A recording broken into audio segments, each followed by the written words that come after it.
Vous écoutez le podcast de la formation. Le podcast fait par et pour les actrices et acteurs de la formation.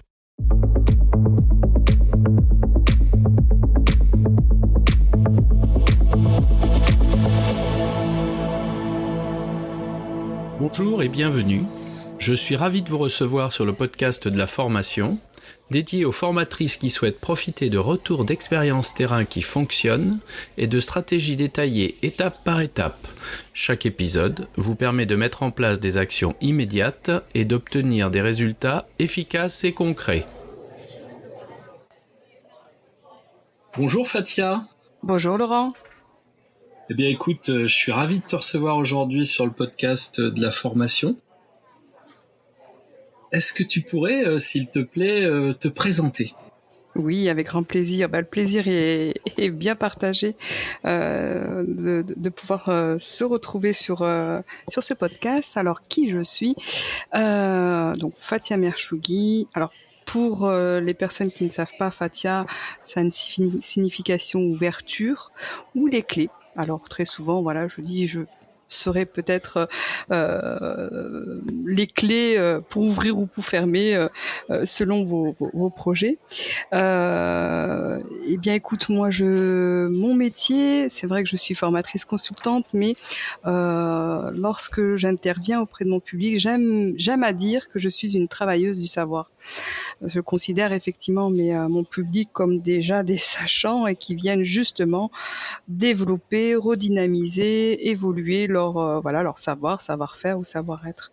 Un peu plus de 15 ans dans le domaine de la formation. J'ai démarré d'abord dans la formation en entreprise, vois-tu, et puis à un moment donné, j'avais une problématique qui était que je n'arrivais pas à comprendre pourquoi les collaborateurs et collaboratrices que j'avais dans mes sessions de formation, donc en entreprise, pour un grand groupe, n'avaient pas le même degré, le même niveau de connaissance à la fin de mon intervention. Donc je me suis beaucoup questionnée et j'ai été revisiter ma boîte à outils. Et j'ai tout compris.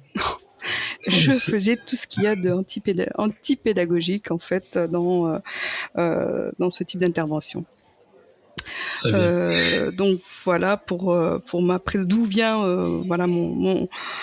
mon métier de formatrice, et puis depuis quelques années maintenant je suis en indépendance, en freelance, et puis j'interviens effectivement pour des organismes, toujours aussi pour des entreprises, et j'ai deux grands thèmes, deux univers, on va dire: la formation de formateurs à plusieurs degrés, et puis la formation autour de ce qu'on peut dire les facteurs humains, tout ce qui touche au comportement professionnel, tout ce qui touche aux relations humaines au sein des domaines professionnels.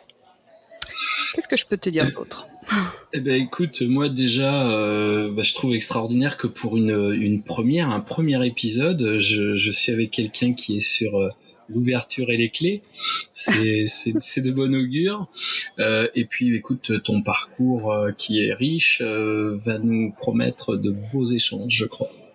Eh bien écoute, je sais ce que je nous souhaite. Je nous le souhaite. Ouais. Une expérience que je voudrais vous partager, moi, qui m'a marquée et qui résonne à chaque instant, que je rencontre un nouveau public notamment, puisque c'est quelque chose qui s'est situé, si tu veux, à un début de parcours. Alors, j'ai fait plus de parcours longs que de petites formations.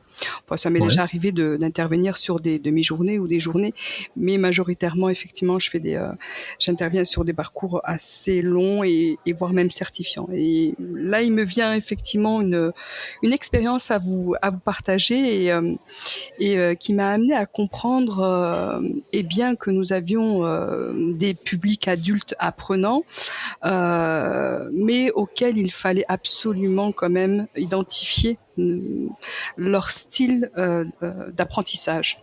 En fait, leur capacité d'apprendre à apprendre. Alors la problématique, comment je peux te la poser ? Donc, il s'agit effectivement d'une formation de futur vendeur conseil en magasin. Oui. Et si tu veux, la structure pour qui j'intervenais réalisait ce qu'on appelle des tests de positionnement. En fait, ce n'était ni plus ni moins que des tests de sélection aussi. Donc effectivement, cette structure met en place des tests de positionnement, de sélection. Et j'ai la coordinatrice qui, par bienveillance, effectivement, me fait rapidement un topo des profils que je vais prendre et accompagner pendant presque 9 mois en Oui. formation. Je compte les périodes de stage et puis elle m'alerte effectivement sur un profil euh, où il y aura de très très grandes difficultés puisqu'il il aurait eu des notes assez catastrophiques, mais alors catastrophiques notamment en mathématiques. D'accord. Donc quelque chose, si mes souvenirs sont bons, quelque chose comme 3 sur 20. Donc bon, voilà, il Oui, pratiquait déjà effectivement. des notations. Ok, très bien. Et si tu veux, pour cette structure, j'avais sur le master que j'ai passé au CAFOC de Toulouse, j'avais fait une petite période d'application où je leur avais développé des tests aussi des tests, un questionnement autour de la motivation. Oui. Donc moi je suis de nature assez curieuse et j'aime bien avoir la totalité des informations. Donc je vous remercie bien évidemment la bienveillance de m'alerter sur le profil et j'ai tu vois le petit plus avec cette alerte en me disant et en plus sache que cette personne elle vient des Antilles. Je dis bon. D'accord.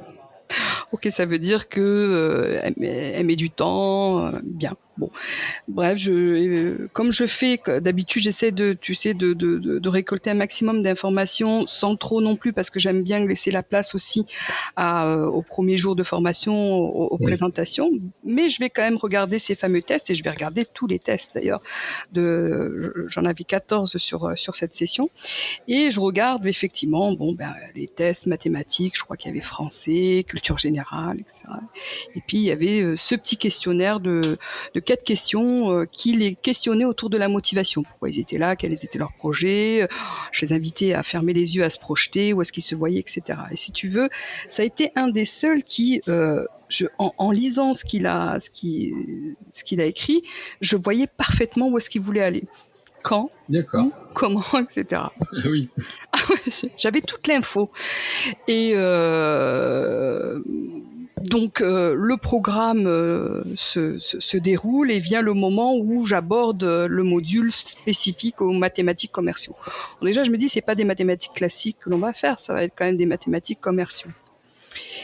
Et si tu veux, je crois que c'était la veille ou l'avant-veille, parce que bon, tu vois, tu te questionnes en tant que formateur, parce que on t'a posé quand même ce postulat, et voilà, il y aura peut-être effectivement cette difficulté ou ce frein qui va s'avérer. Et je crois que c'était la veille ou l'avant-veille. Si tu veux, j'ai tout changé mon exercice. J'avais fait effectivement des exercices sur les mathématiques commerciaux avec hors taxe, TTC, marge, TVA, etc. Et si tu veux, je me suis inspirée et c'est là où depuis cette intervention, je remercie toujours mon public parce qu'en fait, je m'aperçois à chaque fois que j'apprends avec eux. Je me suis inspirée de sa petite histoire pour monter mon cas pratique. Donc son histoire, c'était il se voyait dans 2 ans ouvrir tel établissement, enfin une boutique spécialisée dans la vente de t-shirts avec des marquages, tu sais, avec des messages ou avec des logos, etc. Donc il avait tout étudié pour ça. Il avait étudié le chiffre d'affaires, la marge, les modèles, etc. Donc ce qui n'était pas rien quand même. Oui, tout à fait. Pour quelqu'un qui n'avait pas d'appétence au démarrage. Mais il avait fait quand même du méga calcul, tu vois. Oui. et du coup, effectivement, mon cas pratique, il y avait à peu près 3 cas pratiques. Il était basé sur justement, je suis directeur d'un magasin de fabrication de t-shirts. Tu vois, je souhaite réaliser, etc. Et là, tu vois, au moment de la lecture de la consigne, alors j'ai pas voulu lui demander à lui parce que ça faisait trop trop Oui, non, mais donc j'ai dit à quelqu'un, voilà, s'il veut bien lire à haute voix la consigne, et j'observais le prénom au passage, Windy, mais c'est un garçon, hein, il s'appelait Windy, et et je voyais les yeux qui brillaient. Limite, tu sais, les mains qui se frottent. Oh, super. Ah, génial. C'est mon cas. C'est mon cas pratique, quoi. Et d'ailleurs, c'est un des apprenants qui a trouvé et là aussi, j'ai approché le mot facilitation. Il avait trouvé sur Internet une grille, tu sais, de coef qu'on utilise tout simplement, voilà, après c'est bien de savoir effectivement le décoder. Mais voilà, tout à fait, parce que généralement on va travailler avec des outils informatiques, bon, après c'est bien de savoir comment ça se calcule, mais enfin il avait trouvé facilement, voilà, et il l'avait partagé au public. Donc vois-tu, depuis cette expérience vraiment qui a été pour moi révélateur de l'importance vraiment de s'intéresser au style d'apprentissage qui vont favoriser effectivement et bien l'enthousiasme, parce que enfin moi je dis dans tous les domaines c'est le secret pour tout, mais alors là encore plus que jamais. Et puis surtout nourrir le désir d'apprendre à apprendre, parce que derrière il en a voulu encore plus, et si tu veux, comme je dis souvent, il y a des formes d'intelligence. Alors ça ne donne pas une information vraie de vrai, mais enfin ça te donne une direction, et puis ça permet de voir effectivement si tu peux t'inscrire sur cette forme d'intelligence, et généralement quand tu es à l'aise avec une forme d'intelligence, tu ouvres toutes les autres formes d'intelligence. Donc en l'occurrence, pour lui, il n'avait pas la partie mathématico, mais par le biais du jeu, de la mise en situation, de la simulation, ça a ouvert effectivement. Il a pu faire ses logos. Il a monté tout le cas pratique était après de mettre en situation la boutique. Ils étaient 4 par sous-groupe, et ils devaient monter après la situation du cas pratique. Donc vraiment très une expérience qui me marque énormément. Et si tu veux, donc depuis, je prends un temps à chaque démarrage de formation. On peut penser que c'est beaucoup de temps qu'on accorde, mais qu'est-ce que tu en gagnes par la suite, notamment pour tes remédiations ou réajuster, de t'intéresser justement au style d'apprentissage. Alors je sais pas si tu les connais. Moi je t'invite à nous les partager si tu veux. Ouais. Alors moi je m'inspire du modèle de Honey et Mumford. Je sais pas si tu connais. Non, tu vois, je vais découvrir là en même temps que nos auditeurs. Donc ils ont basé leur travail sur Kolb.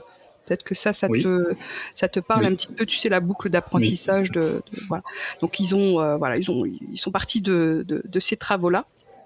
Et effectivement, ils ont donc dégagé quatre styles d'apprentissage que l'on peut avoir, mais il y a toujours un qui est dominant, celui par lequel tu vas entrer, tu vas ouvrir les autres styles d'apprentissage. Et l'intérêt pour le pédagogue quand il conçoit, avant qu'il soit le formateur en face à face, quand tu es le pédagogue et que tu fais ton ingénierie pédagogique, c'est d'avoir justement cette récolte d'informations. Alors moi, tu vois, j'ai fait il y a un test, c'est même pas moi qui l'ai réalisé, un questionnaire qui leur permet effectivement par des affirmations d'aller calculer quel est le style d'apprentissage qui domine dans leur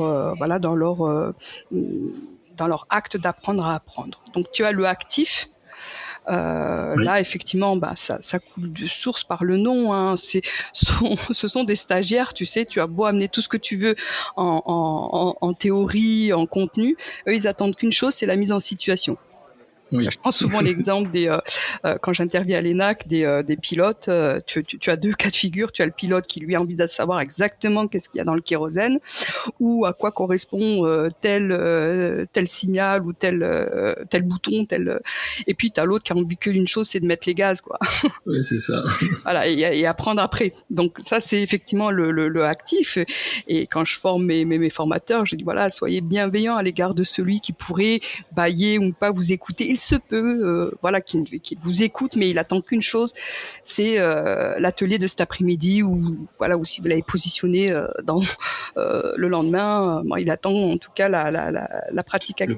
Le passage à l'action, quoi. Et ouais, tout à fait, tout à fait. Et donc ça, c'est effectivement un style. Ensuite, tu as celui qui est plutôt dans le pragmatisme, pardon. Donc eux, eux, ils veulent du concret. C'est voilà, tant que ils n'auront pas une vraie boutique, un vrai client, ils auront du mal à se projeter dans la pratique. Donc c'est des personnes qui, eux, par contre, vont voilà, attendre le stage. Et c'est pour ça que je dis toujours, quand vous avez la possibilité d'aller visiter, c'est un honneur pour eux, pour vous aussi, mais parce qu'en plus, peut-être que vous avez des pragmatiques qui, pendant la formation, moi, ça m'est déjà arrivé, d'ailleurs, une personne ne donnait absolument rien pendant la formation. C'était très difficile de l'évaluer sur son savoir-faire. Et lors de ma visite, j'ai été bluffée. En fait, il attendait qu'une chose, c'est d'avoir du vrai, des vrais gens, des vrais clients. Lui aussi, l'action. Exactement, ouais. Donc voilà, ça c'est le pragmatique. Ensuite, tu as le théoricien. Alors là, lui, le théoricien, la théorie, il en veut. J'avais dans ce même groupe d'ailleurs, j'avais une stagiaire, une apprenante, et à chaque diapo, à chaque support, Madame, vous allez nous le donner, Madame, vous allez nous... Je dis, avec toi, j'aurais dû faire un business. Parce qu'elle voulait absolument tous les contenus. Elle avait besoin d'écrits, de ressources formatives. Donc voilà, c'est pour nourrir leur acte d'apprendre, ces personnes-là. Voilà, il faut pas hésiter à fournir voilà du contenu. Exactement. Et le quatrième et dernier donc style d'apprentissage, sachant que tu peux avoir des duos. Moi, j'avais fait moi-même le test. Je suis pragmatique active. Tu vois. Donc, oui. Donc le dernier style d'apprentissage, c'est celui-là, c'est ceux qui sont en mode réflexif. Oui. Alors le réflexif, tu vois, il a besoin vraiment d'avoir une longueur de temps. Généralement, il va revenir vers toi une fois que le week-end sera passé, c'est-à-dire au bout d'une semaine, une fois qu'il aura digéré. Il a besoin de prendre de la hauteur. Donc, il faut pas interroger un réflexif dans l'immédiat, quoi. Ça sert à rien. Il a besoin d'une certaine digestion, de relire, de prendre un peu de distance. C'est pas que il participe pas, c'est juste que il est en mode réflexif et faut peut-être revenir le lendemain. Généralement, d'ailleurs, si tu observeras moi, des fois, il m'arrive de pratiquer ce que j'appelle les réveils pédagogiques le lendemain de ce qu'on a vu la veille ou l'avant-veille, et c'est souvent eux qui sont pour le coup très actifs. Ouais, les principaux acteurs, ils ont eu le temps nécessaire pour digérer la chose, et du coup, voilà, le matin, voilà, ils sont open pour te faire des feedbacks. Ouais. J'ai entendu quelque chose au début. Tu m'as dit c'est quelque chose que je partage avec eux parce que c'est-à-dire que toi, tu as ce premier approche où tu vas chercher quel style ils peuvent avoir, mais tu les impliques dans cette démarche pour que cette conscientisation, c'est plus facile après pour eux. C'est quoi ton objectif là ? Alors, déjà, mon intention, c'est que, toujours pareil, quand j'ai en formation, quoi que vous fassiez, c'est une quête de développement de soi, c'est vous connaître un petit peu plus. Socrate disait connais-toi toi-même, mais pas de trop. Ça, c'est ce qu'on sait pas trop. En dessous de la stèle était écrit, mais pas de trop. C'est-à-dire juste ce qu'il faut pour te comprendre, en fait. Donc là, c'est effectivement une manière de se connaître soi-même sur qu'est-ce qui me permet d'apprendre à apprendre.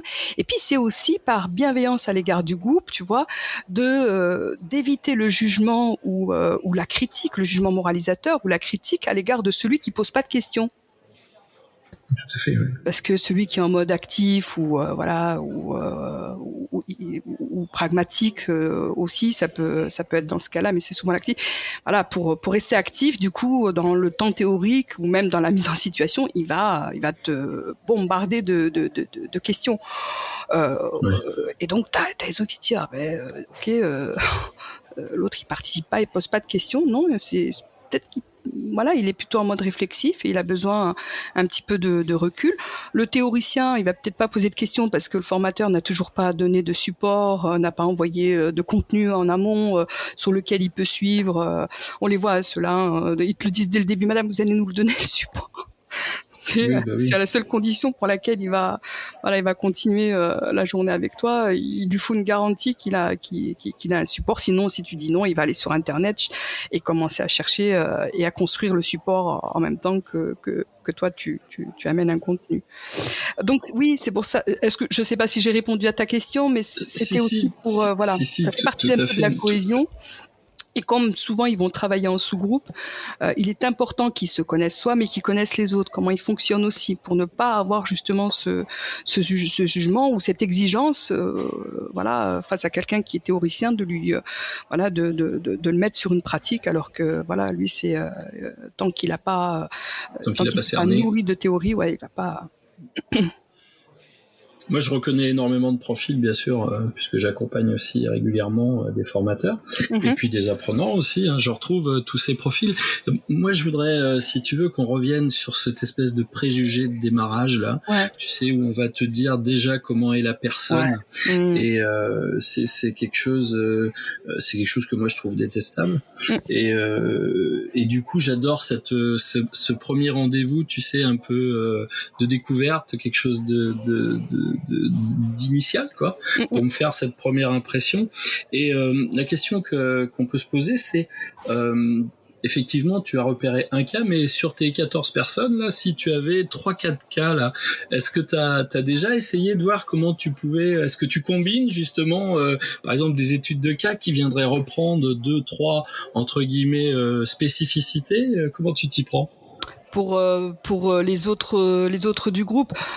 Oui, bien sûr. Par exemple, tu vois, dans ce même groupe, je vais rester sur ce groupe-là parce que j'avais vraiment des profils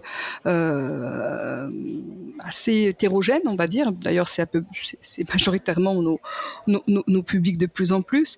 tout à fait. Donc, vois-tu, par exemple, j'avais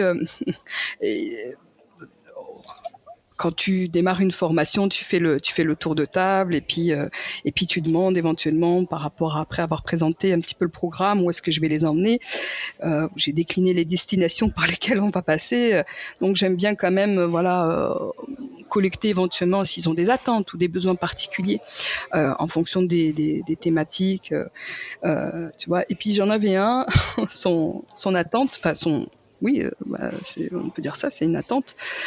C'était de remplir son frigo. Ah oui. Il me l'a dit comme ça. Bon, c'est un bon objectif. Si tu veux, sur la partie non verbale, je suis très observatrice aussi. Pour moi, c'est une forme de communication. Tu envoies des messages aussi sur ta posture, sur ton attitude. Et c'est la personne qui est arrivée le premier jour. Voilà, pas de stylo, pas de feuille. Mais dans cette observation-là, j'occulte le plus possible d'interprétation. Je reste dans le ici et maintenant, il est venu, il est là et il est à l'heure. Pour un premier jour de formation, il y a une motivation. Certes, elle ne sera pas la même que celui à gauche ou à droite, mais voilà. Ayant étudié la pyramide de Maslow, je me dis, je peux pas me permettre de me dire, il est pas olé olé comme celui d'à côté qui a sorti le classeur, le bloc-notes, le carnet, les stylos noirs, les 4 couleurs et tout.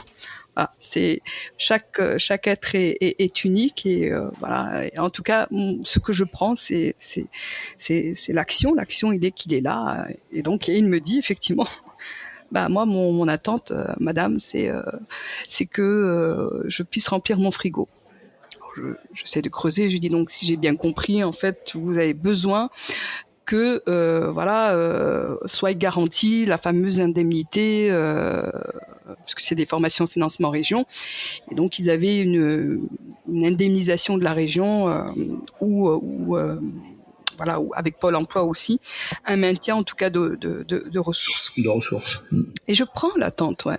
Je prends l'attente et le besoin, et je peux te garantir qu'à la pause, je suis allée voir les assistantes de formation, elles étaient 3, et je suis allée voir celle qui était dédiée sur mon parcours, et je lui dis, voilà, cette personne-là, attention, faut vraiment que vous ayez bien enregistré les présences, etc., etc. Il faut qu'il ait aucun couac.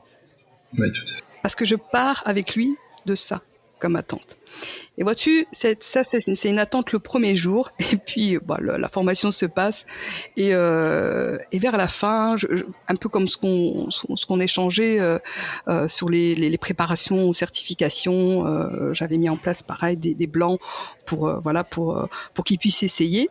Et puis il vient me voir en rigolant, il me dit Fatia, j'ai quelque chose à vous demander, mais vous allez rire. Alors, j'ai dit, tant mieux. J'ai dit, déjà qu'on vient de passer 2 jours de préparation et tout ça, fais-moi rire. Je suis preneuse, avec grand plaisir. Et il me dit, ben voilà, en fait, vous vous rappelez, je t'avais dit, cette formation, j'avais pas de souhait particulier. L'école, il en avait fait une très mauvaise expérience. Il voulait même pas en entendre parler. Donc voilà, pour lui, il était là pour remplir son frigo. Il me dit, il s'appelle Pierre, Pierre. et il me dit, voilà, en fait, j'aurais voulu avoir un coaching de votre part, parce qu'en fait, demain, j'ai un entretien à l'école Vidal pour faire le BTS MUC à l'époque en alternance. Et je lui dis, je sais, je vois pourquoi tu me dis que je vais rire. Parce que pour quelqu'un qui avait juste une attente de remplir son frigo, qui s'était froissé avec l'école, voilà que tu m'annonces que tu veux poursuivre encore 2 ans de plus en BTS. J'ai dit, mais c'est formidable. J'ai étudié le CEP, le sentiment d'efficacité personnelle de Bandura. Je sais pas si ça te... Oui. Et là, je suis ravie, il a bougé son curseur, donc c'est là qu'on mesure aussi le chemin que eux parcourent pendant les dispositifs. Il y a quelque chose que tu as dit aussi au début, c'est initialement tu as dit, oh là là, moi j'ai totalement tout refait, mon intervention, j'ai refait mon étude de cas. Et du coup, moi dans les accompagnements que je fais de formateurs, tu sais, on a une très forte rigidité autour du contenu, où les formateurs pensent, et à juste titre au début, que le contenu c'est quand même quelque chose de stable qu'on contrôle, mais en vérité on se rend compte assez vite que c'est ce qui peut nous déstabiliser, puisque on est dans cette espèce d'échange où on voit que ce qu'on fait ça marche pas, mais on le tient quand même, on lâche pas le truc. Et du coup, est-ce que toi tu peux nous parler un petit peu de cette partie-là justement qui est importante dans cette construction du formateur, où justement il va passer d'un moment où il a une espèce de lâcher prise de son contenu, moi je rencontre beaucoup quand je forme des formateurs en FPA, et du coup ce moment où ils disent, ah mais oui, c'est mieux, voilà. Mais il faut qu'ils vivent cette expérience, et est-ce que toi tu peux nous en parler un petit peu de ce que tu as observé, comment tu le fais, et ce que ça fait quand toi tu le fais par exemple? Ouais, tout à fait. Alors, j'ai démarré un peu comme pas mal, où on se dit, ce que j'ai travaillé pendant 2 semaines, hors de question de bouger un iota, c'est super, c'est sublime, moi ça me parle, c'est parfait. Et c'est vrai que face à un public où tu vois que ça prend pas, et l'ego t'invite à te dire, mais c'est toi le professionnel, eux ils ont du mal parce qu'ils ont des difficultés, mais alors j'ai fait l'équivalent d'un saut quantique sur ça. Et ce qui m'a permis de le faire, c'est j'ai rejoint un petit peu mon approche sur le socio-constructivisme, en fait, où je laisse une part maintenant dans mon ingénierie pédagogique, je laisse toujours une marge à peu près de 20% sur 100% du temps d'animation, où déjà je peux bouger les choses. Et puis j'essaye aussi toujours de prévoir un plan B. Mais le plan B peut ne pas aussi convenir. Alors idéalement, c'est pour ça que c'est bien d'aller collecter un petit peu les attentes, parce que si tu as les attentes cette fameuse première journée ou demi-journée où demi-matinée que tu prends, ça te permet rapidement de jeter un coup d'œil sur ce que tu avais prévu. Est-ce que c'est bon, ou est-ce que tu laisses, est-ce que tu rajoutes, est-ce que tu enlèves, etc. Je dis à la fin de la formation, tu sais, moi je suis quelqu'un qui reste énormément debout, hein, je m'assois très peu. Et le dernier jour de la formation, notamment de formateurs, et ça c'est une symbolique très très forte, je leur explique, vous savez pourquoi, vous êtes assis et très souvent, voilà, nous formateurs, l'intervenant est debout. Ils me disent, parce que vous animez. Et je dis non, parce que je suis à votre service. Oui. Je suis là pour vous servir de la plus belle des manières, en espérant pouvoir répondre à vos attentes. Et donc, comme généralement ils vont certifier, donc je leur dis maintenant, moi je vais m'asseoir et vous allez vous lever parce que vous allez passer la certification. C'est et que ça. Demain c'est vous qui allez être de l'autre côté et être debout pour servir justement un public qui est là et qui est là pour attendre de recevoir des choses de notre part. Donc j'ai appris effectivement à réajuster, à accepter effectivement que ce que j'avais conçu, et moi là de suite il y a une expérience, tu vois, c'était avec un public d'élèves ingénieurs à l'ENAC. Je crois que c'était la deuxième session. Il y a des parcours assez longs que je fais à l'ENAC, et là en l'occurrence c'était sur une semaine en continu. Des personnes qui étaient parties en stage de césure, donc à peu près 3 à 6 mois pour certains, ils avaient certifié. Donc ils avaient même validé, et on leur faisait revenir sur Toulouse parce que certains étaient déjà positionnés dans des aéroports ou aérodromes, sur des sites, auprès de la direction de l'aviation civile, et du coup là ils revenaient à Toulouse, voilà, pour la certification, pour la remise de diplôme et pour passer une semaine sur les facteurs humains. Si tu veux, moi, j'avais pas toutes ces informations en amont. Faute à moi de ne pas m'être renseignée. Ça aussi, c'est très formateur. Je me dis, voilà, il faut prendre du temps à aller questionner le commanditaire, sur quel contexte, d'où ça vient, etc. N'ayant pas ces informations en amont, mais je partage pendant la pause, avec un confrère qui, lui, ça faisait 2 années de suite qu'il faisait ce module. Et je lui dis, là, le public, ils sont 16 et je les sens très en colère. Enfin, ça fonctionne pas, on va reprendre l'après-midi, mais et là il me dit, t'as vu les thématiques qu'on aborde, il y a quand même la gestion de conflits. C'est vrai que ça fait partie du programme, tu vois. Je peux pas faire comme si il y avait pas un conflit là, quelque chose. Donc j'ai bazardé tout le contenu de l'après-midi, hein. Et pourtant c'était des superbes animations, c'était des ateliers sympathiques où il fallait concevoir un journal, une presse, la une d'une presse, etc. J'avais les feutres, les post-it, tout ce qu'il fallait, les journaux. Et j'ai bazardé ça, et si tu veux, j'ai passé un temps plutôt à les écouter, à les entendre, à me partager, voilà, leur mécontentement de cette programmation qui vient maintenant, qu'ils auraient voulu voir avant aussi, parce que ça les aurait aidés dans certains cas, etc. Donc j'ai passé 2 heures, ils étaient 16 ou 18 sur ce premier groupe à faire. Chacun devait exprimer leurs émotions, leurs ressentis, leur colère, pour désamorcer une situation conflictuelle et aller dans la compréhension sans pour autant annuler la session, hein, mais du coup j'avais une meilleure compréhension. Ouais. On se rend compte à l'échange avec nos groupes qu'à un moment donné, moi j'appelle ça les laisser respirer. C'est-à-dire, et tu disais quelque chose d'intéressant tout à l'heure dans ta dimension de réadaptation de ta proposition socio-constructiviste. Tu disais que tu laissais 20% de l'intervention, de la création, quelque chose qui va pouvoir vivre dans l'aléa. Ouais, tout à fait. Voilà. Écoute, ça nous permettra d'évoquer dans d'autres dimensions. Moi, j'ai vécu des expériences où j'ai fait carrément construire le cours aux étudiants. Sublime.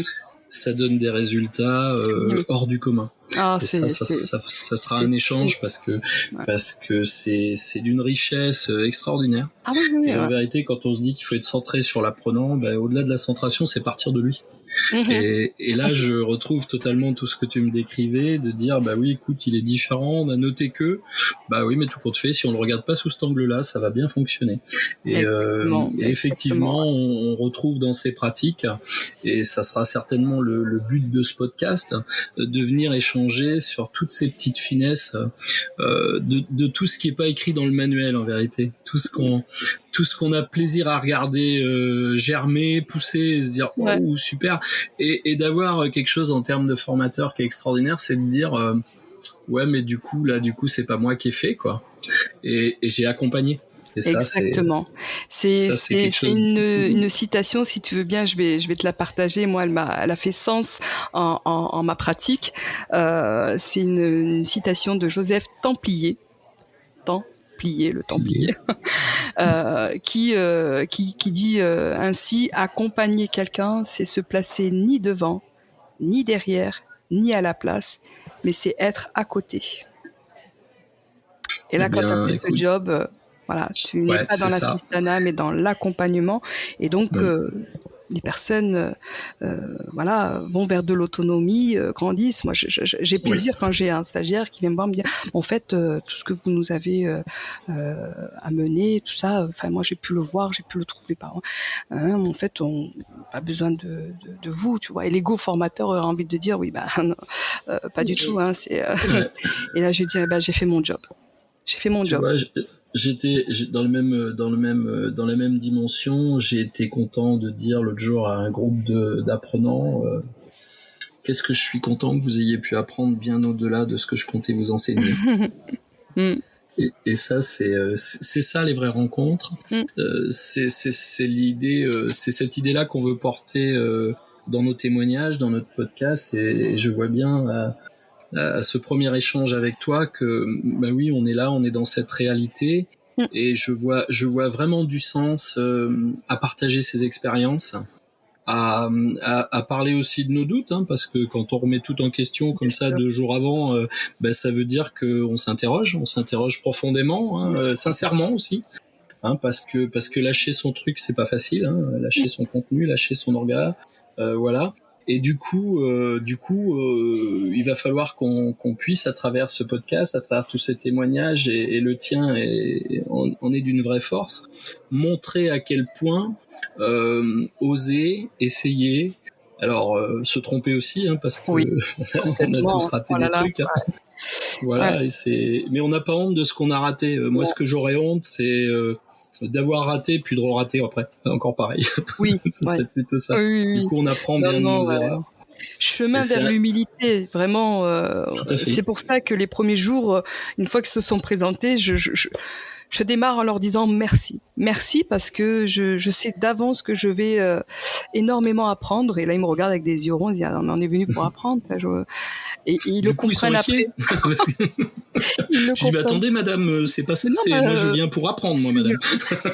et non, parce que je vais aussi m'élever avec vous, et ils le comprennent au fur et à mesure, avec les partages et la co-construction, justement, parce que parfois ils maîtrisent des outils ou des contenus ou ou une méthode auquel nous on s'est un peu éloigné, ils te la revisitent, et ça c'est génial. Oui. C'est génial. Oui. Fatia, si tu devais donner 1 ou 2 conseils à nos formateurs et nos formatrices, à nos auditeurs, qu'est-ce que tu leur dirais? Qu'est-ce que tu aimerais partager avec eux comme conseil? Partager avec nous? Ayez de l'enthousiasme. Mais vraiment, si tu regardes la définition étymologique du mot, tout le secret est là. Ayez de l'enthousiasme. Alors, je sais que c'est pas tous les jours facile, selon les conditions, selon on te réduit un temps, tu en as un peu plus t'as un peu plus de stagiaires que ce qui était prévu, mais j'aime à dire. Moi, si tu veux, je touche maintenant vraiment de très près l'impression que je ne travaille pas, en fait. Tu vois, à un tel point que des fois j'oublie de faire mes factures. Ça me fait rire. Merde, j'ai pas fait les factures. Mais vous ne les avez pas envoyées. c'est l'amour, voilà, l'amour, l'enthousiasme, c'est voilà, tant qu'il y a ça, voilà, entretenez-le, nourrissez-vous de ça. Si un jour ça devait être délicat, questionnez-vous. Hein. J'avais croisé une ancienne formatrice qui est devenue plutôt responsable maintenant de centre, mais avant d'être responsable de centre, elle était donc formatrice et puis elle a essuyé un temps où elle est revenue sur ses premiers métiers. Puis elle m'a dit, moi j'ai arrêté quand à un moment donné je me suis rendu compte que je n'aimais plus le public. Enfin, j'aimais plus tu vois la relation d'aide, parce qu'elle avait mis beaucoup de relations d'aide. Elle dit ça m'était et pour eux effectivement, et je trouvais ça vraiment c'est de la maîtrise de soi, de se permettre de dire voilà, j'aurais pu continuer et dire bah c'est pas moi qui ai un problème, c'est eux, c'est un public difficile, c'est un public fragile, parce qu'elle était sur des publics dits entre guillemets fragiles, mais elle m'a dit non pour par respect pour le public, je sens que je ne suis plus voilà dans cette patience, dans cet amour de ce métier. Elle est revenue effectivement à ses premiers métiers. Mais maintenant elle est responsable de centre, mais voilà, elle me dit moi je peux pas animer, je peux pas accompagner. Donc ouais, le conseil c'est ça, c'est ayez de l'enthousiasme, de l'amour mettez voilà l'intention amour. Hein, moi je m'inspire beaucoup il y a l'objectif qu'on met, les objectifs pédagogiques, les objectifs de formation, puis ce qui accompagne souvent un message, c'est aussi son intention. Quelle est l'intention ? Oui. D'ailleurs, on est assez surpris de ce que nous disent nos apprenants. Hein. Tu vois, dans cette dimension de prise, de prise en compte de l'autre. Moi, j'ai accompagné il y a 1 an et demi là, une jeune femme qui était femme de chambre, qui est rentrée dans un dispositif sans diplôme, qui est un dispositif de formation au métier du digital. Elle a validé 2 titres pro à Bac+2 de développeur web et de designer web. Et quand je lui ai demandé qu'est-ce qu'elle retenait de sa formation, de cet 1 an d'efforts intenses qu'elle avait produit, d'accompagnement qu'on avait eu avec elle, elle m'a dit écoute, tu m'avais dit que tu me faisais confiance, et c'était vrai.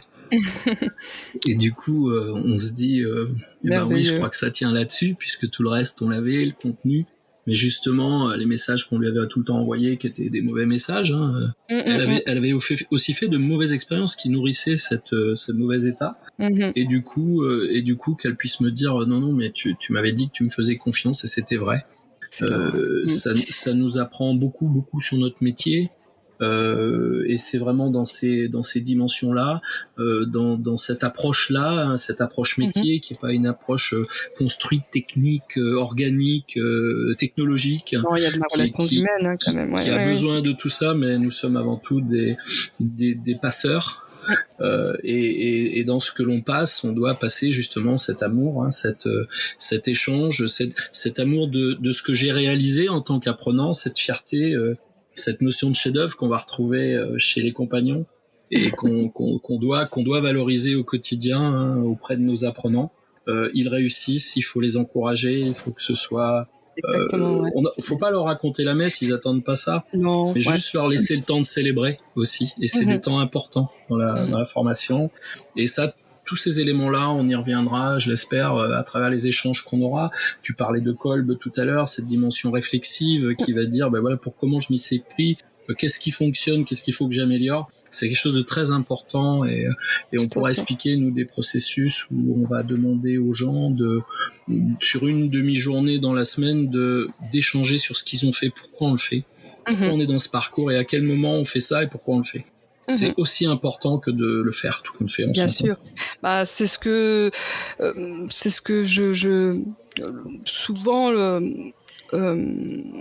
le conseil, on va dire, général, au-delà de la posture de facilitateur, d'accompagnateur, de médiateur aussi, hein, de plus en plus. Hein. Il n'y a pas si longtemps que ça, j'ai vu, le métier du formateur va se positionner à 70% plus dans dans de l'accompagnement, dans des postures dites de l'apprenance, hein, qui sont que c'est pas la formation qui est au cœur du système, mais c'est effectivement les apprenants. Hein, et j'aime à dire, donner du sens. Notre rôle, c'est donner du sens. On est sur un public en plus d'adultes, je dirais que même au niveau de la formation initiale, mais plus que jamais en formation continue, faut que ça ait du sens pour les personnes. Et là, vous pouvez embarquer, avoir des transparences au niveau des relations, des ouvertures aussi, d'échanges, de partage, qui peuvent tout aussi bien venir d'eux aussi. Donc, donner du sens. Tout à fait. Écoute, Fatia, moi je te remercie pour ton témoignage. Merci à toi de me le permettre. Oui, écoute, pour donner un petit peu d'infos, alors comment on s'est rencontrés, oui. Écoute, depuis des années, on est tous les deux sur des réseaux sociaux autour des métiers de la formation, autour de groupes de formateurs, et puis écoute, moi j'avais remarqué cette bienveillance dans tes interventions, toujours ce soin de l'autre, et c'est pour ça que ça me tenait à cœur de t'accueillir dans le podcast, qui plus est sur le premier épisode. On aura certainement la possibilité et l'envie de faire d'autres choses ensemble sur le podcast, d'avoir d'autres discussions. Et je voulais encore vraiment te remercier pour ce partage, cette sincérité. Et puis, écoute, pour le sens que tu donnes tout compte fait à notre métier de formateur et surtout de formatrice. Merci à toi de permettre encore un superbe outil, le podcast, et qui, j'en suis sûre, toujours pareil, contribuera à rendre meilleur le monde de la formation professionnelle. Merci à toi. En tout cas, je l'espère, et ça sera, en tout cas, c'est notre objectif. Merci beaucoup. Merci à toi. À bientôt, Fatia. Au plaisir de l'échange. Merci.